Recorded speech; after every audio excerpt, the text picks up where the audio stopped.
Hi hello friends, welcome to the G K smart circle YouTube channel. ಈಗ ನಾವು September 4, 2025ನೇ ಸಾಲಿನ ಪ್ರಮುಖ ಪ್ರಚಲಿತ ಘಟನೆಗಳನ್ನು ಕುರಿತು ಚರ್ಚೆ ಮಾಡೋಣ. ನಿಮಗೆಲ್ಲ ಗೊತ್ತಿರಲಿ, ಪ್ರತಿದಿನ ನಾನು ಕನ್ನಡದ ಪ್ರಜಾವಾಣಿ ಸೇರಿದಂತೆ ಕನ್ನಡದ ಇತರ ಎಲ್ಲ ನ್ಯೂಸ್ ಪೇಪರ್ಗಳು, ಇಂಗ್ಲೀಷ್ನ ದಿ ಹಿಂದೂ ಮತ್ತು ಇಂಗ್ಲೀಷ್ನ ಇತರ ಎಲ್ಲ ನ್ಯೂಸ್ ಪೇಪರ್ಗಳ ಜೊತೆಗೆ ಕೇಂದ್ರ ಸರ್ಕಾರ ಪ್ರತಿದಿನ ಅಪ್ಡೇಟ್ ಮಾಡ್ತಕ್ಕಂಥ PIB ನ್ಯೂಸ್ ಪೇಪರ್ಗಳ ಪ್ರಮುಖ ಪ್ರಚಲಿತ ಘಟನೆಗಳನ್ನು ನಿಮ್ಮ ಮುಂದೆ ತರ್ತಾ ಇರ್ತೀನಿ. ಹಾಗಾದರೆ ಇವತ್ತಿನ ಕ್ವಶ್ಚನ್ ನಂಬರ್ 1 ಏನಿದೆ ಅಂತ ನೋಡೋಣ ಬನ್ನಿ. ಗಮನಿಸಿ, ಇತ್ತೀಚೆಗೆ ಚೀನಾದಲ್ಲಿ ನಡೆದ 2025ರ SCO ಶೃಂಗಸಭೆ ಅಂದರೆ ಶಾಂಘೈ ಸಹಕಾರ ಸಂಸ್ಥೆಯ ಶೃಂಗಸಭೆಯಲ್ಲಿ ಕೆಳಗಿನ ಯಾವ ಘೋಷಣೆ ಅಂದರೆ ಡಿಕ್ಲರೇಷನ್ ಅಂತ ಕರೀತಾರೆ, ಈ ಡಿಕ್ಲರೇಷನನ್ನು ಅಂಗೀಕರಿಸಲಾಯಿತು? ಸರಿಯಾದಂಥ ಉತ್ತರ ಟಿಯಾನ್ಜಿನ್ ಘೋಷಣೆ. ಮೋಸ್ಟ್ ಇಂಪಾರ್ಟೆಂಟ್ ಆಗುತ್ತೆ, ಡೈರೆಕ್ಟಾಗಿ ಕೇಳಬಹುದು. ಇತ್ತೀಚೆಗೆ ಸುದ್ದಿಯಲ್ಲಿರುವ ಟಿಯಾನ್ಜಿನ್ ಘೋಷಣೆ ಕೆಳಗಿನ ಯಾವ ಅಂತಾರಾಷ್ಟ್ರೀಯ ಶೃಂಗಸಭೆಯ ಸಂದರ್ಭದಲ್ಲಿ ಅಂಗೀಕರಿಸಲಾಯಿತು ಅಂತ ಕೇಳ್ತಾರೆ.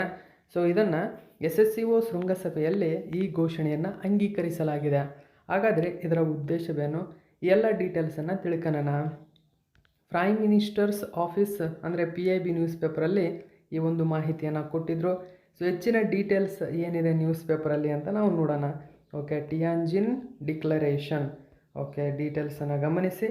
ಚೀನಾದಲ್ಲಿ ನಡೆದಂತಹ 2025ರ SCO ಶೃಂಗಸಭೆಯು ಪ್ರಾದೇಶಿಕ ಭದ್ರತೆ ಅಂದರೆ ರೀಜನಲ್ ಸೆಕ್ಯೂರಿಟಿ, ಸುಸ್ಥಿರ ಅಭಿವೃದ್ಧಿ ಅಂದರೆ ಸಸ್ಟೈನೇಬಲ್ ಡೆವಲಪ್ಮೆಂಟ್, ಜಾಗತಿಕ ಸಹಕಾರ ಗ್ಲೋಬಲ್ ಕೋಆಪರೇಷನ್ ಇದರ ಮೇಲೆ ಕೇಂದ್ರೀಕರಿಸುವ ಟಿಯಾನ್ಜಿನ್ ಡಿಕ್ಲರೇಷನ್ ಅಥವಾ ಟಿಯಾನ್ಜಿನ್ ಘೋಷಣೆಯನ್ನು ಅಂಗೀಕರಿಸಿದೆ.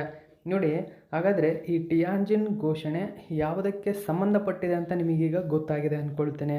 Regional security, sustainable development, global cooperation ಇದರ ಮೇಲೆ ಕೇಂದ್ರೀಕರಿಸುವ ಉದ್ದೇಶದಿಂದಾಗಿ ಟಿಯಾನ್ಜಿನ್ ಡಿಕ್ಲರೇಷನನ್ನು ಅಂಗೀಕರಿಸಲಾಗಿದೆ. ಮುಖ್ಯವಾಗಿ ಟಿಯಾನ್ಜಿನ್ ಘೋಷಣೆಯು ಭಯೋತ್ಪಾದನಾ ನಿಗ್ರಹ ಪ್ರಯತ್ನಗಳಲ್ಲಿ ಮತ್ತು ಗಡಿಯಾಚೆಗಿನ ಭಯೋತ್ಪಾದಕ ಚಲನವಲನಗಳನ್ನು ತಡೆಗಟ್ಟುವಲ್ಲಿ ಜಾಗತಿಕ ಸಹಕಾರವನ್ನು ಒತ್ತಿ ಹೇಳುತ್ತದೆ. ನೋಡಿ, ಭಯೋತ್ಪಾದನಾ ನಿಗ್ರಹಕ್ಕೆ ಸಂಬಂಧಪಟ್ಟಂತೆ ಇದು ಹೆಚ್ಚು ಒತ್ತನ್ನು ಕೊಡ್ತಕ್ಕಂಥದ್ದು ಟಿಯಾನ್ಜಿನ್ ಘೋಷಣೆ. ಅಂದರೆ ಈ ಘೋಷಣೆ ಮೂಲ ಉದ್ದೇಶ ಏನು? ಪ್ಯಾರಿಸ್ ಒಪ್ಪಂದ ಈ ರೀತಿ ಇದಾವಲ್ಲ, ಈ ಒಪ್ಪಂದದಂತೆಯೇ 2025ರ SCO ಶೃಂಗಸಭೆಯಲ್ಲಿ ಎಲ್ಲ ದೇಶಗಳು, ಸದಸ್ಯ ದೇಶಗಳು ಮತ್ತು ಸದಸ್ಯರಲ್ಲದ ದೇಶಗಳು ಸೇರಿಕೊಂಡು ಇದನ್ನು ಅಂಗೀಕರಿಸಿವೆ. ಸೊ ಇದು ತುಂಬಾ ಇಂಪಾರ್ಟೆಂಟ್ ಆಗುತ್ತೆ, ಈ ಮಾಹಿತಿ ನೆನಪಿರಬೇಕು. ಜೊತೆಗೆ ಅಭಿವೃದ್ಧಿಶೀಲ ರಾಷ್ಟ್ರಗಳ ವರ್ಧಿತ ಪ್ರಾತಿನಿಧ್ಯಕ್ಕಾಗಿ UN ಸುಧಾರಣೆಗಳನ್ನು ಬೆಂಬಲಿಸುವಾಗ ಇಸ್ರೇಲ್ ಮತ್ತು US ಇರಾನ್ ಮೇಲೆ ನಡೆಸಿದ ಭಯೋತ್ಪಾದಕ ದಾಳಿಗಳು ಮತ್ತು ಮಿಲಿಟರಿ ದಾಳಿಗಳನ್ನು ಇದು ಖಂಡಿಸುತ್ತದೆ. ಅಂದರೆ ಭಯೋತ್ಪಾದನೆ ಮತ್ತು ಇತರೆ ದಾಳಿಗಳನ್ನು ಕೂಡ ಇದು ಖಂಡಿಸುತ್ತದೆ, ಇದು ನೆನಪಿರಬೇಕು. ಸೊ ಇಲ್ಲಿ ಮೋಸ್ಟ್ ಇಂಪಾರ್ಟೆಂಟ್ ಅಂದರೆ ಬಿಡೋ ಉಪಗ್ರಹ ವ್ಯವಸ್ಥೆ ಇಲ್ಲಿ ಸುದ್ದಿಯಲ್ಲಿತ್ತು. ನೋಡಿ, ಬಿಡೋ ಉಪಗ್ರಹ ವ್ಯವಸ್ಥೆ SCO ಸದಸ್ಯ ರಾಷ್ಟ್ರಗಳ ಸಂಪರ್ಕ ಮತ್ತು ವ್ಯಾಪ್ತಿಯನ್ನು ಹೆಚ್ಚಿಸಲು ಇಲ್ಲಿ ಗಮನಿಸಬಹುದು. ನೋಡಿ, ಬಿಡೋ ಉಪಗ್ರಹದ ಉದ್ದೇಶವೇನು? SCO ಅಂದರೆ ಶಾಂಘೈ ಕೋಆಪರೇಷನ್ ಸದಸ್ಯ ರಾಷ್ಟ್ರಗಳೇನಿದ್ದಾವೆ ಆ ರಾಷ್ಟ್ರಗಳ ನಡುವಿನ ಸಂಪರ್ಕವನ್ನು ಹೆಚ್ಚಿಸಲು ಮತ್ತು ಅದರ ವ್ಯಾಪ್ತಿಯನ್ನು ವಿಸ್ತರಿಸಲು, ವಿಶ್ವ ಮಟ್ಟದಲ್ಲಿ ವಿಸ್ತರಿಸಲು ಮತ್ತು ಈ ಉದ್ದೇಶದಿಂದಾಗಿ ಚೀನಾ ಈ GPS ಪರ್ಯಾಯವಾಗಿ ತನ್ನ ಬಿಡೋ ಉಪಗ್ರಹ ವ್ಯವಸ್ಥೆಯನ್ನು ಪರಿಚಯಿಸಿತು. ನೋಡಿ, ಇದೇ ಸಂದರ್ಭದಲ್ಲಿ ಚೀನಾ ಬಿಡೋ ಉಪಗ್ರಹ ವ್ಯವಸ್ಥೆಯನ್ನು ಪರಿಚಯಿಸಿದೆ. ಯಾವುದಕ್ಕೆ? GPS ಪರ್ಯಾಯವಾಗಿ ಈ ಬಿಡೋವನ್ನು ಪರಿಚಯಿಸಿರ್ತಕ್ಕಂಥದ್ದು. ಹಾಗಾದರೆ ಸೊ ಈ GPS ಏನು ಕೆಲಸ ಮಾಡುತ್ತೆ? ಎರಡು ದೇಶಗಳ ನಡುವಿನ ಸಂಪರ್ಕ ಮತ್ತು ಅದರ ವ್ಯಾಪ್ತಿಯನ್ನು ಇದು ಹೆಚ್ಚಿಸುವ ಸಾಮರ್ಥ್ಯವನ್ನು ಹೊಂದಿತ್ತು. ಇದಕ್ಕೆ ಪರ್ಯಾಯವಾಗಿ ಬಿಡೋ ಉಪಗ್ರಹ ವ್ಯವಸ್ಥೆಯನ್ನು ಜಾರಿಗೆ ತಂದಿರತಕ್ಕಂಥದ್ದು. ಸೊ ಎಷ್ಟು ಮಾಹಿತಿ ಇದಕ್ಕೆ ಸಂಬಂಧಪಟ್ಟಂತೆ ನೆನಪಿರಲಿ ನಿಮಗೆ. ಇನ್ನು ನಾವು ಎರಡನೇ ಕ್ವಶನ್ ನೋಡೋಣ. ನೋಡಿ, ಸೆಪ್ಟೆಂಬರ್ 1, 2025ರಂದು ನಿವೇಶಕ್ ದೀದಿ ಉಪಕ್ರಮದ 2ನೇ ಹಂತವನ್ನು ಕೆಳಗಿನ ಯಾವ ಸ್ಥಳದಲ್ಲಿ ಪ್ರಾರಂಭಿಸಲಾಗಿದೆ? ಸರಿಯಾದಂಥ ಉತ್ತರ ಹೈದರಾಬಾದ್. ಸೊ ಹೈದರಾಬಾದ್ನಲ್ಲಿ ನಿವೇಶಕ್ ದೀದಿ ಉಪಕ್ರಮದ 2ನೇ ಹಂತವನ್ನು ಪ್ರಾರಂಭಿಸಲಾಗಿದೆ. ಹಾಗಾದರೆ ಏನಿದು ನಿವೇಶಕ್ ದೀದಿ ಉಪಕ್ರಮ? ಇದರ 1ನೇ ಹಂತವನ್ನು ಎಲ್ಲಿ ಪ್ರಾರಂಭಿಸಲಾಯಿತು? ಇದರ ಉದ್ದೇಶವೇನು? ಇದರ ನೋಡಲ್ ಸಚಿವಾಲಯ ಯಾವುದು? ಎಲ್ಲ ಡೀಟೇಲ್ಸನ್ನು ತಿಳ್ಕೊಳ್ಳೋಣ. ಈ ಒಂದು ಮಾಹಿತಿಯನ್ನು ಕೂಡ PIB ನ್ಯೂಸ್ ಪೇಪರಲ್ಲಿ ಕೊಟ್ಟಿತ್ತು. ನೋಡಿ, ನಿವೇಶಕ್ ದೀದಿ ಉಪಕ್ರಮ ಮುಖ್ಯವಾಗಿ ಮಿನಿಸ್ಟ್ರಿ ಆಫ್ ಕೋಆಪರೇಟ್ ಅಫೇರ್ಸ್ ಅಂಡರಲ್ಲಿ ಬರುತ್ತೆ. ನೋಡಿ, ಅಂದರೆ ಕಾರ್ಪೊರೇಟ್ ಸಚಿವಾಲಯ ಏನಿದೆ, ಕಾರ್ಪೊರೇಟ್ ಅಫೇರ್ಸ್, ಸೊ ಇದು ಮುಖ್ಯವಾಗಿ ಈ ಸಚಿವಾಲಯದ ಅಂಡರಲ್ಲಿ ಬರತಕ್ಕಂಥದ್ದು ನಿವೇಶಕ್ ದೀದಿ ಉಪಕ್ರಮ. ಸೊ ಇಲ್ಲಿ ಎರಡನೇ ಹಂತವನ್ನು ನೋಡಿ ಗಮನಿಸಬಹುದು. ನಿವೇಶಕ್ ದೀದಿ ಪ್ಯಾಸ್ಟ್ ಸೆಕೆಂಡ್, ಸೊ ಈ ಇನಿಷಿಯೇಟಿವನ್ನು ಲಾಂಚ್ ಮಾಡಲಾಗಿದೆ. ಸೊ ಇದು IPEFA ಇದನ್ನು ಲಾಂಚ್ ಮಾಡುತ್ತೆ. ಸೊ ಇದರ ಅಂಡರಲ್ಲಿ ಬರುತ್ತದೆ ನಿವೇಶಕ್ ದೀದಿ. ಓಕೆ, ಸೊ ನಿವೇಶಕ್ ದೀದಿ ಅಂದರೆ ಏನು, ಎಲ್ಲ ಡೀಟೇಲ್ಸನ್ನು ನಾನು ತಿಳಿಸ್ಕೊಡ್ತೇನೆ. ಸೊ PIB ನ್ಯೂಸ್ ಪೇಪರ್ನಲ್ಲಿ ಈ ಒಂದು ಮಾಹಿತಿಯನ್ನು ಕೊಟ್ಟಿದ್ದರು. ಗಮನಿಸಿ, ಗ್ರಾಮೀಣ ಮಹಿಳೆಯರ ಆರ್ಥಿಕ ಜ್ಞಾನವನ್ನು ಸಬಲೀಕರಣಗೊಳಿಸುವ ಗುರಿಯನ್ನು ಹೊಂದಿರತಕ್ಕಂಥ ನಿವೇಶಕ್ ದೀದಿ ಉಪಕ್ರಮದ ಎರಡನೇ ಹಂತವನ್ನು ಸೆಪ್ಟೆಂಬರ್ 1, 2025ರಂದು ಹೈದರಾಬಾದ್ನ ಪಟೇಲ್ ಗುಡ ಪಂಚಾಯತ್ನಲ್ಲಿ ಪ್ರಾರಂಭಿಸಲಾಗಿದೆ. ನಿವೇಶಕ್ ದೀದಿಯ ಹಂತ 1ಅನ್ನು 2022ರಲ್ಲಿ ಆಲ್ರೆಡಿ ಪ್ರಾರಂಭಿಸಲಾಯಿತು. ಹಾಗಾದರೆ ಇಲ್ಲಿ ನಿಮಗೀಗ ಗೊತ್ತಾಯಿತು ನಿವೇಶಕ್ ದೀದಿ ಉಪಕ್ರಮದ ಉದ್ದೇಶವೇನು ಅಂದರೆ ಗ್ರಾಮೀಣ ಮಹಿಳೆಯರನ್ನು ಆರ್ಥಿಕವಾಗಿ ಜ್ಞಾನರನ್ನಾಗಿ ಮಾಡುವುದು. ನೋಡಿ, ಗ್ರಾಮೀಣ ಮಹಿಳೆಯರಿಗೆ ಸೊ ಆರ್ಥಿಕ ಬಿಸ್ನೆಸ್ಸಲ್ಲಿ ಅಂದರೆ ಆರ್ಥಿಕವಾಗಿ ಅವರು ಯಾವ ರೀತಿ ದುಡಿಬೇಕು ಅಂದರೆ ಜ್ಞಾನವನ್ನು ಹೊಂದಿರಬೇಕು. ಇದಕ್ಕೆ ಸಂಬಂಧಪಟ್ಟಂತೆ ಅವರನ್ನು ಜ್ಞಾನದಾರರನ್ನಾಗಿ ಮಾಡಲು ಹೇಗೆ ಸಬಲೀಕರಣಗೊಳಿಸಬೇಕು, ಇದಕ್ಕೆ ಅದು ಮುಖ್ಯವಾಗಿ ಹಲವಾರು ಪಠ್ಯಕ್ರಮದ ಮೂಲಕ ಇದರ ಬಗ್ಗೆ ಅವು ಹೆಚ್ಚಿನ ಡೀಟೇಲ್ಸನ್ನು ಕೊಡ್ತಾ ಹೋಗ್ತಾರೆ. ಸೊ ಈ ಕಾರಣಕ್ಕಾಗಿಯೇ ನಿವೇಶಕ್ ದೀದಿ ಉಪಕ್ರಮವನ್ನು ಜಾರಿಗೆ ತಂದಿರತಕ್ಕಂಥದ್ದು.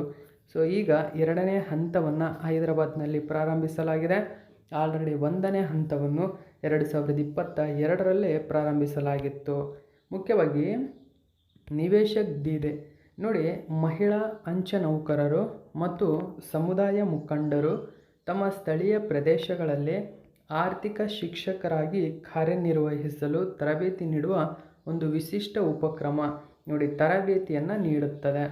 ಓಕೆ, ಸೊ ಮಹಿಳಾ ಅಂಚೆ ನೌಕರರಾಗಿರ್ಬೋದು ಮತ್ತು ಸಮುದಾಯ ಮುಖಂಡರು ಜೊತೆಗೆ ಸ್ಥಳೀಯ ಪ್ರದೇಶಗಳಲ್ಲಿ ಆರ್ಥಿಕ ಶಿಕ್ಷಕರಾಗಿ ಕಾರ್ಯನಿರ್ವಹಿಸಲು ಇದು ತರಬೇತಿಯನ್ನು ನೀಡುತ್ತದೆ.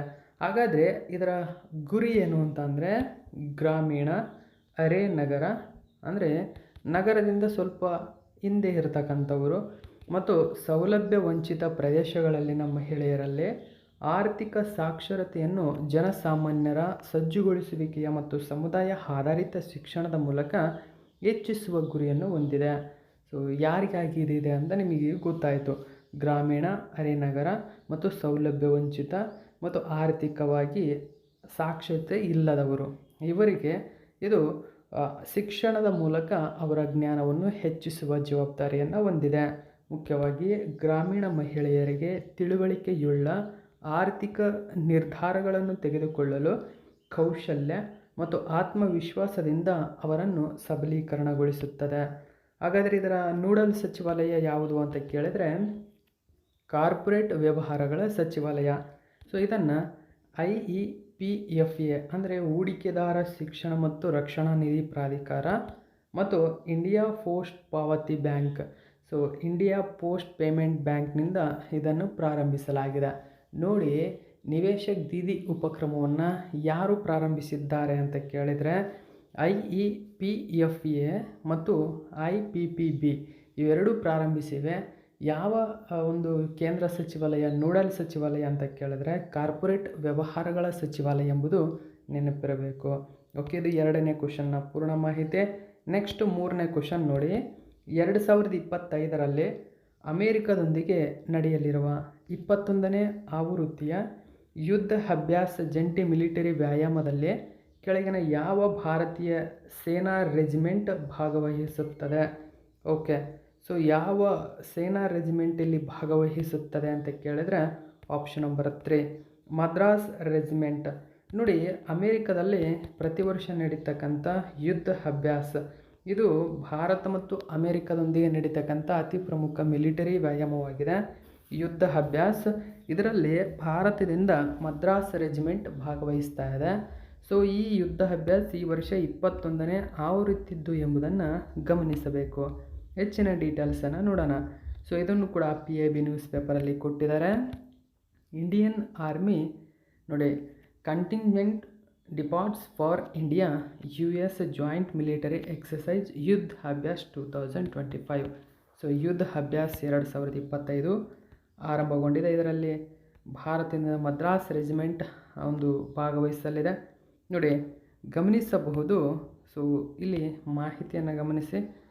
ಇದು ಸೆಪ್ಟೆಂಬರ್ 1ರಿಂದ ಸೆಪ್ಟೆಂಬರ್ 14ರವರೆಗೆ ನಡೆಯಲಿದೆ. ಓಕೆ, ಸೊ ಇದು 21ನೇ ಆವೃತ್ತಿದ್ದು ಅಂತ ನೆನಪಿರಬೇಕು. ಜೊತೆಗೆ ಯುದ್ಧ ಅಭ್ಯಾಸ ಮದ್ರಾಸ್ ರೆಜಿಮೆಂಟ್ ಇಲ್ಲಿ ಭಾಗವಹಿಸಲಿದೆ. ಈ ವ್ಯಾಯಾಮವು ಅಲಸ್ಕಾದ ಫೋರ್ಟ್ ವೈನ್ರೈಟ್ನಲ್ಲಿ ನಡೆಯುತ್ತದೆ. ಸೊ ಅಮೇರಿಕದ ಅಲಸ್ಕಾದಲ್ಲಿ ನಡೆಯುತ್ತದೆ.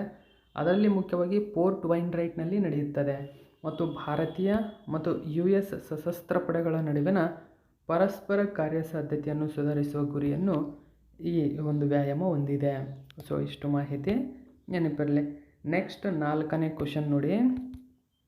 ಸೆಪ್ಟೆಂಬರ್ 1, 2025ರಂದು NCERTಯು ತನ್ನ 65ನೇ ಸಂಸ್ಥಾಪನಾ ದಿನವನ್ನು ಆಚರಿಸಿತು. ನೋಡಿ ಮೋಸ್ಟ್ ಇಂಪಾರ್ಟೆಂಟ್ ಆಗುತ್ತೆ.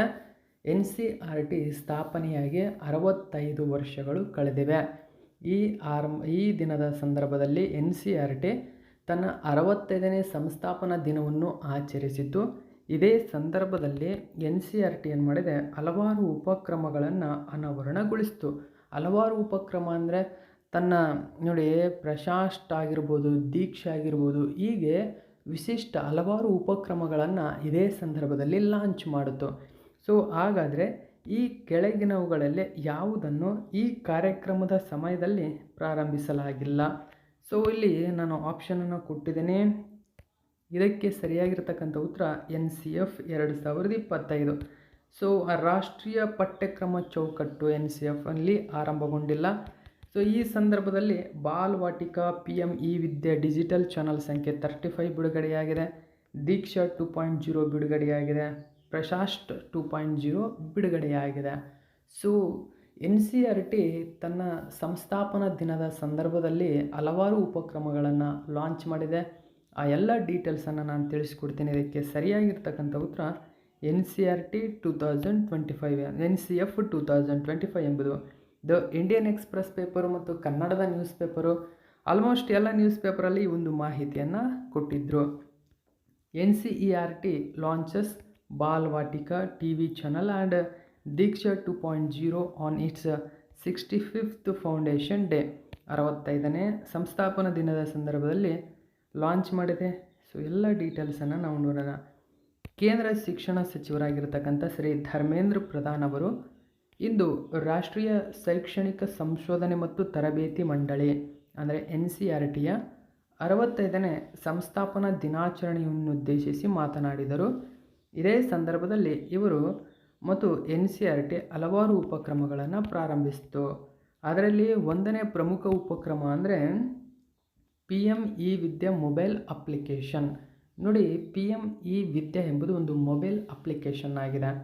ಸೊ ಈ PME ವಿದ್ಯಾ ಅಡಿಯಲ್ಲಿ ಎಲ್ಲ ಪ್ರಮುಖ ಡಿಜಿಟಲ್ ಮತ್ತು ಪ್ರಸಾರ ಉಪಕ್ರಮಗಳನ್ನು ಪ್ರವೇಶಿಸಲು ಕೇಂದ್ರೀಕೃತ ಗೇಟ್ವೇ ಆಗಿದ್ದು, ನೋಡಿ ಕೇಂದ್ರೀಕೃತ ಗೇಟ್ವೇ ಆಗಿದೆ. ಗೇಟ್ವೇ ಇದು ಒಳಬರತಕ್ಕಂಥ ಸಂಪೂರ್ಣ ಅಂದರೆ ಡಿಜಿಟಲ್ ಮತ್ತು ಪ್ರಸಾರ ಉಪಕ್ರಮಗಳನ್ನು ಕೇಂದ್ರೀಕರಿಸುವ ಒಂದು ಗೇಟ್ವೇ ಆಗಿದ್ದು, ಇದನ್ನು ಬಿಸಾಗ್ N ಸಹಯೋಗದೊಂದಿಗೆ ಅಭಿವೃದ್ಧಿಪಡಿಸಲಾಗಿದೆ. ಬಿಸಾಗ್ N. ಸೊ ಎರಡನೇ ಪ್ರಮುಖ ಉಪಕ್ರಮ ಪ್ರಾರಂಭಿಸಿತು ದೀಕ್ಷಾ 2.0.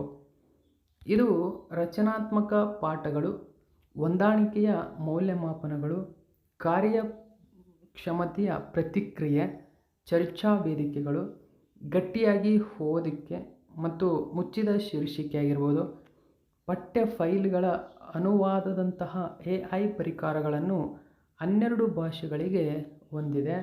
ದೀಕ್ಷಾ 2.0. ಓಕೆ, ದೀಕ್ಷಾ ಇಲ್ಲಿ ಬಿಡುಗಡೆಯಾಗಿದೆ. ನಂತರ ಪ್ರಶಾಸ್ಟ್ 2.0 ಇಲ್ಲಿ ಬಿಡುಗಡೆಯಾಯಿತು. ಇದು ಒಂದು ಮೌಲ್ಯಮಾಪನ ಪೂರ್ವ ಸಮಗ್ರ ಪರಿಶೀಲನಾ ಸಾಧನವಾಗಿದೆ. ನೋಡಿ ಮೌಲ್ಯಮಾಪನಕ್ಕೆ ಸಂಬಂಧಪಟ್ಟಂತೆ ಸಮಗ್ರ ಪರಿಶೀಲನಾ ಸಾಧನವಾಗಿದೆ.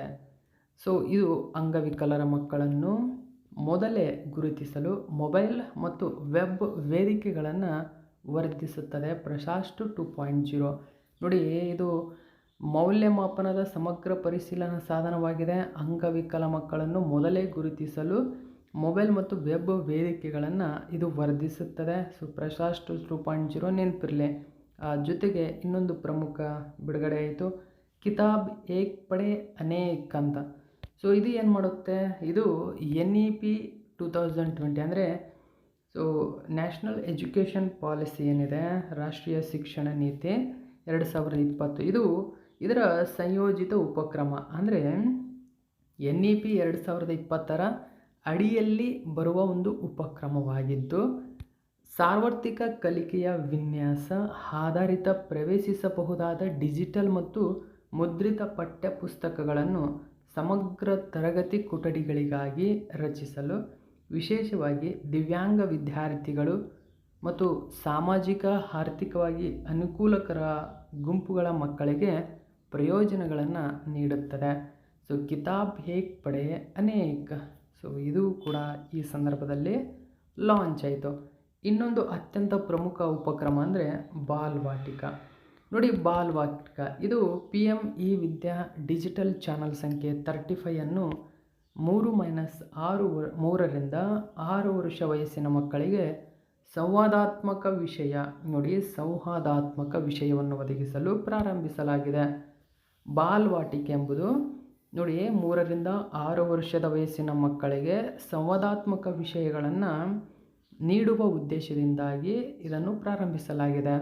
ಇದು ಮೂಲಭೂತ ಸಾಕ್ಷರತೆ ಮತ್ತು ಸಂಖ್ಯಾಶಾಸ್ತ್ರದ ಮೇಲೆ ಕೇಂದ್ರೀಕರಿಸುತ್ತದೆ. ಮೂಲಭೂತ ಸಾಕ್ಷರತೆ ಮತ್ತು ಸಂಖ್ಯಾಶಾಸ್ತ್ರದ ಮೇಲೆ ಕೇಂದ್ರೀಕರಿಸುತ್ತದೆ. ನೋಡಿ, ಯಾವುದರ ಮೇಲೆ ಕೇಂದ್ರೀಕರಿಸುತ್ತದೆ, ಯಾವ ವಿಷಯವನ್ನು ಇದು 3ರಿಂದ 6 ವರ್ಷದ ಮಕ್ಕಳಿಗೆ ನೀಡುತ್ತದೆ. ಸೊ ಇದರ ಸಂಖ್ಯೆ 35, ಇದು PM e-ವಿದ್ಯಾ ಡಿಜಿಟಲ್ ಚಾನಲ್ನ ಅಡಿಯಲ್ಲಿ ಕಂಡುಬಂದಿದೆ. ಸೊ ಇಷ್ಟು ನೆನಪಿರಲಿ. ಓಕೆ, ಸೊ ಹಾಗಾದರೆ NCERT ರಾಷ್ಟ್ರೀಯ ಶೈಕ್ಷಣಿಕ ಸಂಶೋಧನೆ ಮತ್ತು ತರಬೇತಿ ಮಂಡಳಿ ಅಂತ ಕರೀತಾರೆ. NCERT ಸ್ಥಾಪನೆಯಾಗಿದ್ದು ಸೆಪ್ಟೆಂಬರ್ 1, 1961. ಕೇಂದ್ರ ಕಚೇರಿ ಬಂದ್ಬಿಟ್ಟು ಇದು ನವದೆಹಲಿಯಲ್ಲಿದೆ. ಇದು ಮುಖ್ಯವಾಗಿ ಭಾರತ ಸರ್ಕಾರದ ಒಂದು ಸ್ವಾಯತ್ತ ಸಂಸ್ಥೆಯಾಗಿದೆ. ನೋಡಿ, ಒಂದು ಸ್ವಾಯತ್ತ ಸಂಸ್ಥೆಯಾಗಿದ್ದು ಶಾಲಾ ಶಿಕ್ಷಣಕ್ಕೆ ಸಂಬಂಧಿಸಿದ ಶೈಕ್ಷಣಿಕ ವಿಷಯಗಳಲ್ಲಿ ಕೇಂದ್ರ ಮತ್ತು ರಾಜ್ಯ ಸರ್ಕಾರಗಳಿಗೆ ಸಹಾಯ ಮಾಡುತ್ತದೆ ಮತ್ತು ಸಲಹೆಯನ್ನು ನೀಡುತ್ತದೆ. ಸೊ NCERT ಬಗ್ಗೆ ಇಷ್ಟು ಮಾಹಿತಿ ಸಾಕು. ಓಕೆ, ನೆಕ್ಸ್ಟ್ ನಾವು 5ನೇ ಕ್ವಶನ್ ನೋಡೋಣ. ಇತ್ತೀಚೆಗೆ ಕೇಂದ್ರ ಎಲೆಕ್ಟ್ರಾನಿಕ್ ಮತ್ತು IT ಸಚಿವರು ಅಶ್ವಿನಿ ವೈಷ್ಣವ್ ಅನಾವರಣಗೊಳಿಸಿದಂತಹ ದೇಶದ ಮೊಟ್ಟಮೊದಲ ಸ್ವದೇಶಿ ಮೈಕ್ರೋ ಪ್ರೊಸೆಸರ್ ಚಿಪ್ ವಿಕ್ರಮ್ 32 ಬಿಟ್ ಅನ್ನು ಕೆಳಗಿನ ಯಾವ ಸಂಸ್ಥೆ ಅಭಿವೃದ್ಧಿಪಡಿಸಿದೆ? ನೋಡಿ, ವಿಕ್ರಮ್ 32 ಬಿಟ್ ಎಂಬುದು ಒಂದು country's first indigenous micro processor ಆಗಿದೆ. ಇಂಡಿಜಿನಿಯಸ್ ಅಂದರೆ ಸ್ವದೇಶೀಯವಾಗಿ ನಿರ್ಮಾಣ ಮಾಡಿದಂಥದ್ದು. ಸೊ ಇದುವರೆಗೂ ಭಾರತದ ಯಾವುದೇ ಒಂದು ಸಂಸ್ಥೆ ತನ್ನದೇ ಆಗಿರತಕ್ಕಂಥ ಭಾರತದ ಮೂಲದ್ದು ತನ್ನದೇ ಆಗಿರತಕ್ಕಂಥ ಮೈಕ್ರೋ ಪ್ರೊಸೆಸರ್ ಚಿಪ್ಪನ್ನು ಅಭಿವೃದ್ಧಿಪಡಿಸಿಲ್ಲ. ಓಕೆ, ಇದು ನೆನಪಿರಬೇಕು.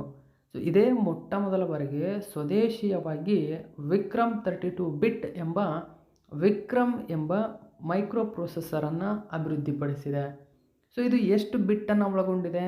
32 ಬಿಟ್ಟನ್ನು ಒಳಗೊಂಡಿದೆ. ಇದು ಇಂಪಾರ್ಟೆಂಟು, ಡೈರೆಕ್ಟಾಗಿ ಕೇಳ್ಬೋದು. ನೋಡಿ, ಮೈಕ್ರೋ ಪ್ರೊಸೆಸರ್ ಚಿಪ್ ವಿಕ್ರಮ್ನ ಎಷ್ಟು ಬಿಟ್ ಒಳಗೊಂಡಿದೆ ಅಂತ 32 ಬಿಟ್ಟನ್ನು ಒಳಗೊಂಡಿದೆ. ಓಕೆ, ಸೊ ಈ ಮುಂಬರುವ KPSC ಎಕ್ಸಾಮ್ಗಳಾಗಿರ್ಬೋದು, ಇನ್ನು ಉಳಿದಂಥ ಯಾವುದೇ ಎಕ್ಸಾಮ್ಗೆ ಸಂಬಂಧಪಟ್ಟಂತೆ ಅಲ್ಲಿ ಸಪ್ರೇಟಾಗಿ ಕಂಪ್ಯೂಟರ್ಗೆ ಸಂಬಂಧಪಟ್ಟಂಥ ಕ್ವಶನ್ಗಳಿರ್ತವೆ. ಸೊ ಅದರಲ್ಲಿ ಈ ಥರದ ಕ್ವಶನ್ಗಳು ಇಂಪಾರ್ಟೆಂಟ್ ಆಗುತ್ತೆ, ಇದು ನೆನಪಿಡಬೇಕು.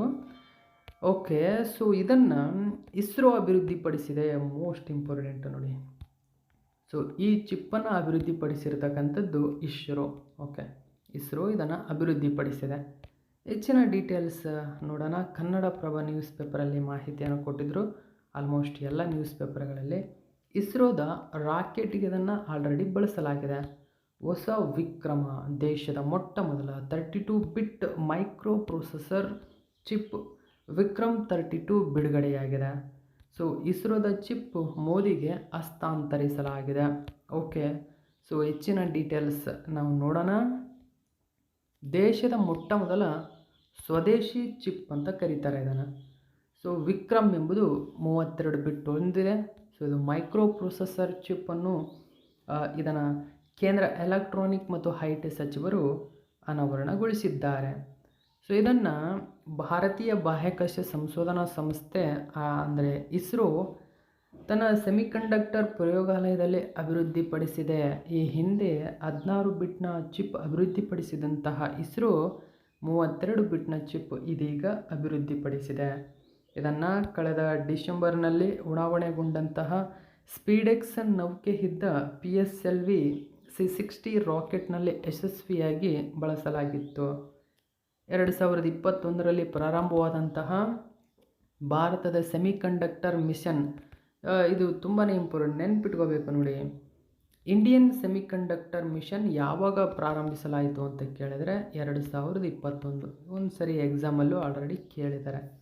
ಇಂಡಿಯನ್ ಸೆಮಿಕಂಡಕ್ಟರ್ ಮಿಷನ್ 2021ರಲ್ಲಿ ಪ್ರಾರಂಭಿಸಲಾಗಿದೆ. ಅದನ್ನು ಈ ಮಿಷನ್ ಸಾಧನೆಯು ರಾಷ್ಟ್ರದ ತ್ವರಿತ ಅಭಿವೃದ್ಧಿಯನ್ನು ಖಚಿತಪಡಿಸುತ್ತದೆ. ಟಾಪ್ 5 ಸೆಮಿಕಂಡಕ್ಟರ್ ಉತ್ಪಾದನಾ ದೇಶಗಳು ಯಾವ್ಯಾವುದು ಅಂತ ಕೇಳಿದರೆ, ಬಿಡುಗಡೆಯಾಗಿರತಕ್ಕಂಥ ವರದಿಯ ಪ್ರಕಾರ ತೈವಾನ್ ಟಾಪ್ 5 ಸೆಮಿಕಂಡಕ್ಟರ್ ಉತ್ಪಾದನಾ ದೇಶಗಳಲ್ಲಿ ಅಗ್ರಸ್ಥಾನದಲ್ಲಿದೆ. ನಂತರ ದಕ್ಷಿಣ ಕೊರಿಯಾ, ತದನಂತರ ಜಪಾನ್, ಅಮೇರಿಕಾ, ಚೀನಾ ಇವು ವರ್ಲ್ಡ್ ಟಾಪ್ 5 ಸೆಮಿಕಂಡಕ್ಟರ್ ಉತ್ಪಾದನಾ ದೇಶಗಳು ಎಂಬ ಹೆಗ್ಗಳಿಕೆಯಲ್ಲಿವೆ, ನೆನಪಿರಬೇಕು. ಓಕೆ, ನೆಕ್ಸ್ಟ್ ನಾವು 6ನೇ ಕ್ವಶನ್ ನೋಡೋಣ. ಇತ್ತೀಚೆಗೆ ಕೇಂದ್ರ ವಾಣಿಜ್ಯ ಸಚಿವಾಲಯವು ಕೃಷಿ ಉತ್ಪನ್ನ ಮತ್ತು ಕೃಷಿ ತಂತ್ರಜ್ಞಾನ ಸ್ಟಾರ್ಟಪ್ಗಳಿಗೆ ಸಹಾಯ ಮಾಡಲು ಯುವ ಉದ್ಯಮಿಗಳಿಗೆ ಹೊಸ ರಫ್ತು ಅವಕಾಶಗಳನ್ನು ಸೃಷ್ಟಿಸಲು ಕೆಳಗಿನ ಯಾವ ಹೆಸರಿನ ಉಪಕ್ರಮವನ್ನು ಜಾರಿಗೆ ತಂದಿದೆ? ನೋಡಿ, ಈ ಕ್ವಶನ್ನಲ್ಲಿ ನೀವು ಅರ್ಥ ಮಾಡ್ಕೋಬೇಕು. ಕೃಷಿ ಉತ್ಪನ್ನ ಮತ್ತು ಕೃಷಿ ತಂತ್ರಜ್ಞಾನ ಸ್ಟಾರ್ಟಪ್ಗಳಿಗೆ ಸಹಾಯ 1ನೇ ಪಾಯಿಂಟ್. 2ನೇದು, ಯುವ ಉದ್ಯಮಿಗಳಿಗೆ ಹೊಸ ರಫ್ತು ಅವಕಾಶಗಳನ್ನು ಸೃಷ್ಟಿಸಲು. ನೋಡಿ, ಯುವ ಉದ್ಯಮಿಗಳು ಏನಿದ್ದಾರೆ ಅವರು ತಮ್ಮ ವಸ್ತುಗಳನ್ನು ರಫ್ತು ಮಾಡಲಿಕ್ಕೆ ಒಂದು ವೇದಿಕೆಯನ್ನು ಒದಗಿಸಬೇಕಾಗುತ್ತೆ. ಇದಕ್ಕಾಗಿ ಕೇಂದ್ರ ವಾಣಿಜ್ಯ ಸಚಿವಾಲಯ ಉಪಕ್ರಮವನ್ನು ಜಾರಿಗೆ ತಂದಿದೆ. ಇಡೀ ದೇಶದಾದ್ಯಂತ ಹೊಸ ಉದ್ಯಮಿಗಳಿಗೆ ಅವಕಾಶವನ್ನು ಸೃಷ್ಟಿಸಲು. ಹಾಗಾದರೆ ಅದರ ಹೆಸರೇನು? ನೋಡಿ, ಅದರ ಹೆಸರು ಭಾರತಿ ಅಂತ ಕರಿತೀವಿ. ಸೊ ಭಾರತಿ ಅಂತ ಕರೀತಾರೆ. ಓಕೆ, ನೆನಪಿಟ್ಕೋಬೇಕು. ಭಾರತಿ ಎಂಬ ಇನಿಷಿಯೇಟಿವ್, ಭಾರತಿ ಉಪಕ್ರಮ. ಓಕೆ, ಸೊ ಈ ಒಂದು ಮಾಹಿತಿ ಕನ್ನಡದ ನ್ಯೂಸ್ ಪೇಪರಲ್ಲಿ ಕೊಟ್ಟಿದ್ರು. ನೋಡಿ, ಆಹಾರ ರಫ್ತು ವೃದ್ಧಿಗೆ ಭಾರತಿ ಜಾರಿಗೆ ಬಂದಿದೆ. ಓಕೆ, ಸೊ ಭಾರತಿ ಅಂದ್ರೇನು? ಹಾಗಾದರೆ ಎಲ್ಲ ಡೀಟೇಲ್ಸನ್ನು ನಾನು ತಿಳಿಸ್ಕೊಡ್ತೇನೆ. ಸೊ ಇದು ಇಂಪಾರ್ಟೆಂಟ್ ಆಗುತ್ತೆ, ನೆನಪಿರಬೇಕು.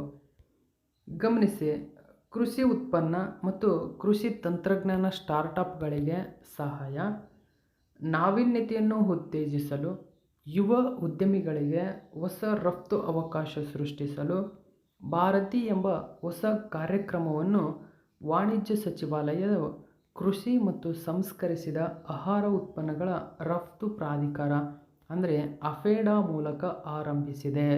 ನೋಡಿ, ಅಫೇಡಾ. ಓಕೆ, ಸೊ ಅಫೇಡಾ ಮೂಲಕ ಆರಂಭಿಸಿದೆ. ಯಾವುದು? ವಾಣಿಜ್ಯ ಸಚಿವಾಲಯವು ಕೃಷಿ ಮತ್ತು ಸಂಸ್ಕರಿಸಿದ ಆಹಾರ ಉತ್ಪನ್ನಗಳ ರಫ್ತು ಅಭಿವೃದ್ಧಿ ಪ್ರಾಧಿಕಾರವಾದ ಅಫೇಡಾ ಮೂಲಕ ಇದನ್ನು ಆರಂಭಿಸಿದೆ. ಯಾವುದನ್ನು? ಭಾರತೀಯನ್ನು. ಓಕೆ, ಹಾಗಾದರೆ ಭಾರತಿ ಫುಲ್ ಫಾರ್ಮ್ ಏನು ಅಂತ ನಿಮಗೆ ಕೇಳಬಹುದು. ಭಾರತಿ, ಸೊ ನೋಡಿ, Bharat's hub for agritech resilience advancement and incubation for export enablement ಅಂತ ಕರೀತಾರೆ. ಸೊ ಇದರ ಫುಲ್ ಫಾರ್ಮ್. ಈ ಕಾರ್ಯಕ್ರಮವು ಈ ತಿಂಗಳಲ್ಲೇ ಪ್ರಾಯೋಗಿಕವಾಗಿ ಆರಂಭಗೊಳ್ಳಲಿದೆ. ಐ ಟ್ಯಾಗ್ ಹೊಂದಿರುವ ಕೃಷಿ ಉತ್ಪನ್ನಗಳು, ಸಾವಯವ ಆಹಾರ, ಸೂಪರ್ ಫುಡ್, ಸಂಸ್ಕರಿಸಿದ ಆಹಾರ, ಡೇರಿ ಮತ್ತು ಆಯುಷ್ ಉತ್ಪನ್ನಗಳಿಗೆ ಈ ಉಪಕ್ರಮವು ಅನ್ವಯವಾಗಲಿದೆ. ಓಕೆ, ನೆಕ್ಸ್ಟ್ ನಾವು 7ನೇ ಕ್ವಶನ್ ನೋಡೋಣ. ಇತ್ತೀಚೆಗೆ ಯಾವ ದೇಶದ ಪ್ರಧಾನಿಯಾಗಿರ್ತಕ್ಕಂಥ ಲಾರೆನ್ಸ್ ವಾಂಗ್ ಅವರು ತಮ್ಮ ರಾಜತಾಂತ್ರಿಕ ಸಂಬಂಧಗಳ 60ನೇ ವಾರ್ಷಿಕೋತ್ಸವದ ಸಂದರ್ಭದಲ್ಲಿ 3 ದಿನಗಳ ಕಾಲ ಭಾರತಕ್ಕೆ ಭೇಟಿಗೆ ಬಂದರು. ನೋಡಿ, ಸರಿಯಾಗಿರ್ತಕ್ಕಂಥ ಉತ್ತರ ಆಪ್ಷನ್ ನಂಬರ್ 1 ಸಿಂಗಾಪುರ. ನೋಡಿ, ಸಿಂಗಾಪುರದ ಪ್ರಧಾನಿಯಾಗಿರ್ತಕ್ಕಂಥ ಲಾರೆನ್ಸ್ ವಾಂಗ್ ಅಂತ ಕರಿತೀವಿ. ಓಕೆ, ಲಾರೆನ್ಸ್ ವಾಂಗ್ ಸಿಂಗಾಪುರದ ಪ್ರಧಾನಿ. ಭಾರತ ಮತ್ತು ಸಿಂಗಾಪುರದ ನಡುವಿನ ರಾಜತಾಂತ್ರಿಕ ಸಂಬಂಧ ಇದು 16th ಆ್ಯನಿವರ್ಸರಿ ಆಗಿದೆ. ಅಂದರೆ ಭಾರತ ಮತ್ತು ಸಿಂಗಾಪುರ ನಡುವಿನ ಈ ಒಂದು ರಾಜತಾಂತ್ರಿಕ ಸಂಬಂಧ 60 ವರ್ಷಗಳನ್ನು ಕಂಡಿದೆ. ನೋಡಿ, ಗಮನಿಸಬಹುದು, 60 ವರ್ಷಗಳನ್ನು ಕಂಡಿದೆ. ಈ ಮೂಲಕ ಇದನ್ನು ಆಚರಿಸುವ ಉದ್ದೇಶದಿಂದಾಗಿ ಭಾರತಕ್ಕೆ 3 ದಿನಗಳ ಕಾಲ ಲಾರೆನ್ಸ್ ವಾಂಗ್ ಭೇಟಿ ಕೊಡಲಿದ್ದಾರೆ. ಸೊ ಲಾರೆನ್ಸ್ ವಾಂಗ್ ಮುಖ್ಯವಾಗಿ ಪ್ರಧಾನಿಯವರು. ಓಕೆ, ಸಿಂಗಾಪುರದ ಪ್ರಧಾನಿ, ಇದು ನೆನ್ಪಿಟ್ಕೋಬೇಕು, ತುಂಬಾ ಇಂಪಾರ್ಟೆಂಟು. ಭಾರತಕ್ಕೆ ಅತಿ ದೊಡ್ಡ ಒಂದು ಆದಾಯದ ಮೂಲ ಅಂದರೆ ಅದು ಸಿಂಗಾಪುರ. ಸೊ ಹೆಚ್ಚು ಆದಾಯವನ್ನು ಕೊಡ್ತಕ್ಕಂಥ ಒಂದು ದೇಶಗಳಲ್ಲಿ ಇದು ಕೂಡ ಇದೆ. ಇದರ ಬಗ್ಗೆ ಹೆಚ್ಚಿನ ಡೀಟೇಲ್ಸನ್ನು ನಾವು ನೋಡೋಣ. ದಿ ಹಿಂದೂ ಪೇಪರ್ನಲ್ಲಿ ಮಾಹಿತಿಯನ್ನು ಕೊಟ್ಟಿದ್ದರು. Singapore prime minister begins 3 day visit to India. So 3 ದಿನಗಳ ಕಾಲ ಭಾರತಕ್ಕೆ ಭೇಟಿ ನೀಡಲಿದ್ದಾರೆ. ಸೊ ಹೆಚ್ಚಿನ ಡೀಟೇಲ್ಸನ್ನು ನಾವು ನೋಡೋಣ. ಭಾರತ ಸಿಂಗಾಪುರ್ ರಾಜತಾಂತ್ರಿಕ ಸಂಬಂಧಗಳ 60ನೇ ವಾರ್ಷಿಕೋತ್ಸವದ ಸಂದರ್ಭದಲ್ಲಿ ಸಿಂಗಾಪುರ ಗಣರಾಜ್ಯದ ಪ್ರಧಾನಮಂತ್ರಿ ಲಾರೆನ್ಸ್ ವಾಂಗ್ ಪ್ರಧಾನಿ ನರೇಂದ್ರ ಮೋದಿಯವರ ಆಹ್ವಾನದ ಮೇರೆಗೆ ಸೆಪ್ಟೆಂಬರ್ 2, 2025ರಂದು 3 ದಿನಗಳ ಭಾರತ ಭೇಟಿಗೆ ಆಗಮಿಸಿದರು. ಇದರ ಜೊತೆಗೆ ಭಾರತ ಮತ್ತು ಸಿಂಗಾಪುರದ ಸೇನೆಗಳು ಜೋಧ್ಪುರದಲ್ಲಿ ನಡೆಸುವ ತಮ್ಮ ಜಂಟಿ ಮಿಲಿಟರಿ ವ್ಯಾಯಾಮ ಬೋಲ್ಡ್ ಕುರುಕ್ಷೇತ್ರ 2025ರಲ್ಲಿ ಅವರು ಭಾಗಿಯಾಗಲಿದ್ದಾರೆ. ಇದು ಯಾಂತ್ರೀಕೃತ ಯುದ್ಧದಲ್ಲಿ ಕಾರ್ಯಾಚರಣೆಯ ಕಾರ್ಯವಿಧಾನಗಳನ್ನು ಬಲಪಡಿಸುವ ಮೇಲೆ ಕೇಂದ್ರೀಕರಿಸುತ್ತದೆ. ಸೊ ನೋಡಿ, ಜೋಧ್ಪುರದಲ್ಲಿ ಬೋಲ್ಡ್ ಕುರುಕ್ಷೇತ್ರ ನಡೆಯಲಿದೆ. ಇದು ಭಾರತ ಮತ್ತು ಸಿಂಗಾಪುರದ ಸೇನಾಪಡೆಗಳು ನಡೆಸುತ್ತವೆ. ಅದರ ಜೊತೆಗೆ ಆಸಿಯಾನ್ನಲ್ಲಿ ಭಾರತದ ಅತಿದೊಡ್ಡ ವ್ಯಾಪಾರ ಪಾಲುದಾರ ಸಿಂಗಾಪುರ್. ನೋಡಿ, ಆಸಿಯಾನ್ ಕಂಟ್ರಿಗಳಲ್ಲೇ ಭಾರತದ ಅತಿದೊಡ್ಡ ವ್ಯಾಪಾರ ಪಾಲುದಾರ ಅಂದರೆ ಅದು ಸಿಂಗಾಪುರ್. ಜೊತೆಗೆ ವಿದೇಶಿ ನೇರ ಹೂಡಿಕೆ FDIನಲ್ಲಿ ಪ್ರಮುಖ ಮೂಲ ದೇಶ ಅಂದರೆ ಸಿಂಗಾಪುರ್. ಇದು ನೆನಪಿಟ್ಕೋಬೇಕು ನಿಮಗೆ. ಸೊ ಜೊತೆಗೆ ಸಿಂಗಾಪುರವು ಗಡಿಯಾಚೆಗಿನ ವ್ಯಕ್ತಿಯಿಂದ ವ್ಯಕ್ತಿಗೆ ಪರ್ಸನ್ ಟು ಪರ್ಸನ್ P2P ಪಾವತಿ ಸೌಲಭ್ಯವನ್ನು ಪ್ರಾರಂಭಿಸಿದಂತಹ ಮೊಟ್ಟ ಮೊದಲ ದೇಶ ಎಂಬ ಹೆಗ್ಗಳಿಕೆಯಲ್ಲಿದೆ. ಅಂದರೆ ಇದು ಭಾರತೀಯ ವಲಸಿಗರಿಗೆ, ವಿಶೇಷವಾಗಿ ಭಾರತದ ವಲಸೆ ಕಾರ್ಮಿಕರು, ಭಾರತದ ವಲಸೆ ವಿದ್ಯಾರ್ಥಿಗಳಿಗೆ ಸಹಾಯ ಮಾಡುವ ಉದ್ದೇಶದಿಂದಾಗಿ ಭಾರತವು ಪರ್ಸನ್ ಟು ಪರ್ಸನ್ P2P ಪಾವತಿ ಸೌಲಭ್ಯ ಪ್ರಾರಂಭಿಸಿತ್ತು. ಈ ಸೌಲಭ್ಯವನ್ನು ಪ್ರಾರಂಭಿಸಿದ ಮೊದಲ ದೇಶ ಅಂದರೆ ಅದು ಸಿಂಗಾಪುರ್. ಇದು ಕೂಡ ನೆನಪಿರಬೇಕು. ಓಕೆ, ನೆಕ್ಸ್ಟ್ ನಾವು 8ನೇ ಕ್ವಶನ್ ನೋಡೋಣ. 2025ನೇ ಸಾಲಿನ ಭಾರತ ಮತ್ತು ಥೈಲ್ಯಾಂಡ್ ನಡುವಿನ 14ನೇ ಆವೃತ್ತಿಯ ದ್ವಿಪಕ್ಷೀಯ ಮಿಲಿಟರಿ ವ್ಯಾಯಾಮವಾದ ಮೈತ್ರಿ ವ್ಯಾಯಾಮವನ್ನು ಕೆಳಗಿನ ಯಾವ ಸ್ಥಳದಲ್ಲಿ ನಡೆಸಲಾಗುತ್ತದೆ? ಮೈತ್ರಿ ನೋಡಿ, ಮೇಘಾಲಯದ ಉಮ್ರೋಯ್ನಲ್ಲಿ ನಡೆಯಲಿದೆ. ಸೊ ಮೈತ್ರಿ ವ್ಯಾಯಾಮದ 14ನೇ ಆವೃತ್ತಿ ಇದು ಭಾರತ ಮತ್ತು ಥೈಲ್ಯಾಂಡ್ ದೇಶದ ನಡೆಯುತ್ತದೆ. ಇದನ್ನು ನೀವು ನೆನಪಿಟ್ಕೋಬೇಕು. ಹೆಚ್ಚಿನ ಡೀಟೇಲ್ಸನ್ನು ನೋಡೋಣ. India Thailand joint military exercise ಮೈತ್ರಿ. ಸೊ ಇದು ನೋಡಿ 14th ಎಡಿಷನ್ ಆಗಿದೆ. ಸೊ ಮೇಘಾಲಯದಲ್ಲಿ ಇದು ಕಮೆನ್ಸ್ ಆಗಿರತಕ್ಕಂಥದ್ದು. ಹೆಚ್ಚಿನ ಡೀಟೇಲ್ಸನ್ನು ನಾವು ತಿಳ್ಕೊಳ್ಳೋಣ. ಸೊ JNTನಲ್ಲಿ ನಡೆಯಲಿದೆ ನೋಡಿ. ಅಂದರೆ ಇದೊಂದು ಜಾಯಿಂಟ್ ಟ್ರೈನಿಂಗ್ ನೋಡ್ ಆಗಿರತಕ್ಕಂಥ JNT ಉಮ್ರೋಯ್ ಮೇಘಾಲಯದಲ್ಲಿ ಕಂಡುಬರುತ್ತದೆ. ಸೊ ಇಲ್ಲಿ ಆರಂಭಗೊಂಡಿದೆ. ಈ ಮಿಲಿಟರಿ ಎಕ್ಸಸೈಸ್ ಏನಿದೆ ಸೆಪ್ಟೆಂಬರ್ 1ರಿಂದ 14ರವರೆಗೆ ನಡೆಯಲಿದೆ. ಸೊ ಇದೊಂದು ಮಿಲಿಟರಿಯಲ್ ಎಕ್ಸಸೈಸ್ ಆಗಿದೆ. ಇದು ಕೂಡ ನೆನಪಿರಬೇಕು. ನೋಡಿ, ಮೈತ್ರಿ ಸೆಪ್ಟೆಂಬರ್ 1ರಿಂದ 14ರವರೆಗೆ ಶಿಲಾಂಗ್ನಲ್ಲಿರುವ ಉಮ್ರೋಯ್ ಕ್ಯಾಂಟ್ನ ವಿದೇಶಿ ತರಬೇತಿ ನೋಡ್ನಲ್ಲಿ ನಡೆಯಲಿದೆ. ಓಕೆ, ಭಾರತ ಮತ್ತು ಥೈಲ್ಯಾಂಡ್ ನಡುವಿನ ಪರಸ್ಪರ ತಿಳುವಳಿಕೆ ಮತ್ತು ಜಂಟಿ ಯುದ್ಧ ತಂತ್ರದ ಸಾಮರ್ಥ್ಯಗಳನ್ನು ಹೆಚ್ಚಿಸುವ ಗುರಿಯನ್ನು ಹೊಂದಿರುವ ಮೈತ್ರಿ ವ್ಯಾಯಾಮವು 2006ರಿಂದ ಪ್ರಾರಂಭಗೊಂಡಿದೆ. ಭಾರತೀಯ ಸೇನೆಯನ್ನು ಮದ್ರಾಸ್ ರೆಜಿಮೆಂಟ್ನ ಬೆಟಾಲಿಯನ್ ಪ್ರತಿನಿಧಿಸುತ್ತದೆ. ನೋಡಿ, ಇಲ್ಲೂ ಕೂಡ ಮದ್ರಾಸ್ ಬೆಟಾಲಿಯನ್ ಪ್ರತಿನಿಧಿಸುತ್ತದೆ. ಆದರೆ ಥೈಲ್ಯಾಂಡ್ನ ರಾಯಲ್ ಆರ್ಮಿ ತನ್ನ 1ನೇ ಪದಾತಿ ದಳದ ಬೆಟಾಲಿಯನ್ ಸಿಬ್ಬಂದಿಯನ್ನು ನಿಯೋಜಿಸುತ್ತದೆ. ಓಕೆ, ಸೊ ಇಷ್ಟು ಇವತ್ತಿನ ಕರೆಂಟ್ ಅಫೇರ್ಸು. ನಿನ್ನೆಯ ಪ್ರಶ್ನೆಗಳಿಗೆ ಉತ್ತರ ನೋಡಿ. ನಿನ್ನೆ ನಾನು ಪ್ರಶ್ನೆ ಕೇಳಿದ್ದೆ, ಸುಮಾರು ಜನ ಆನ್ಸರ್ ಮಾಡಿಲ್ಲ. ಪ್ರತಿಯೊಬ್ಬರು ಆನ್ಸರ್ ಮಾಡಿ. ಸೊ ಕಾಮೆಂಟ್ ಮೂಲಕ ತಿಳಿಸಿ. ನೀವು ಕಾಮೆಂಟ್ ಮಾಡುವುದರಿಂದ ವಿಡಿಯೋ ಬೇಗನೆ ಸ್ಪೀಡ್ ಆಗುತ್ತೆ. ಇವಾಗ ಗಮನಿಸಿ, ಭೈರವ್ ಬೆಟಾಲಿಯನ್ಗಳು ಹೊಸದಾಗಿ ನಿರ್ಮಿಸಲಾದ ಯಾವ ರೀತಿಯ ಕಮಾಂಡೋ ಅಂತ ಕೇಳಿದ್ದೆ. ಅದೊಂದು ಲಘು ಬೆಟಾಲಿಯನ್ಗಳಾಗಿವೆ, ಇದನ್ನು ನೆನಪಿರಲಿ. ಸೊ 2ನೇ ಕ್ವಶನ್ ಏನು ಕೇಳಿದ್ದೆ, ಇತ್ತೀಚೆಗೆ ಪ್ಯಾರಿಸ್ನಲ್ಲಿ ನಡೆದ 2025ರ BWF ವಿಶ್ವ ಚಾಂಪಿಯನ್ಶಿಪ್ನಲ್ಲಿ ಪುರುಷರ ಸಿಂಗಲ್ಸ್ ಪ್ರಶಸ್ತಿಯನ್ನು ಯಾರು ಪಡೆದುಕೊಂಡ್ರು ಅಂತ ಕೇಳಿದೆ. ಚೀನಾದ ಶಿ ಯುಕಿ ಇದಕ್ಕೆ ಆನ್ಸರ್. ಸೊ ಕೆಲವೇ ಜನರು ಇದಕ್ಕೆ ಸ್ಟೂಡೆಂಟ್ಗಳು ಆನ್ಸರ್ ಮಾಡಿದ್ದಾರೆ. ಓಕೆ, ಸೊ ಪ್ರತಿಯೊಬ್ಬರು ಇವತ್ತಿನ ಪ್ರಶ್ನೆಗಳಿಗೆ ಆನ್ಸರ್ ಮಾಡಲೇಬೇಕು. ಸೊ 1ನೇ ಕ್ವಶನ್ ನೋಡಿ, ಬಿಡೋ ಉಪಗ್ರಹ ವ್ಯವಸ್ಥೆಯನ್ನು ಯಾವ ದೇಶ ಪ್ರಾರಂಭಿಸಿದೆ? 2ನೇದಾಗಿ, ನಿವೇಶಕ್ ದಿದಿ ಉಪಕ್ರಮದ ನೋಡಲ್ ಸಚಿವಾಲಯ ಯಾವುದು? ಸೊ ಇವೆರಡಕ್ಕೂ ಕೂಡ ಪ್ರತಿಯೊಬ್ಬರು ಆನ್ಸರ್ ಮಾಡ್ತೀರಾ ಅಂದ್ಕೊಂಡಿದ್ದೀನಿ. ಸೊ ಆನ್ಸರ್ ಮಾಡಿ. ಇದು ಇವತ್ತಿನ ಪ್ರಮುಖ ಪ್ರಚಲಿತ ಘಟನೆ. ಇದೇ ತರಹದ ಮಾಹಿತಿಯೊಂದಿಗೆ ಮತ್ತೆ ನಿಮ್ಮನ್ನು ಭೇಟಿ ಆಗ್ತೀನಿ. Thank you so much for watching my video.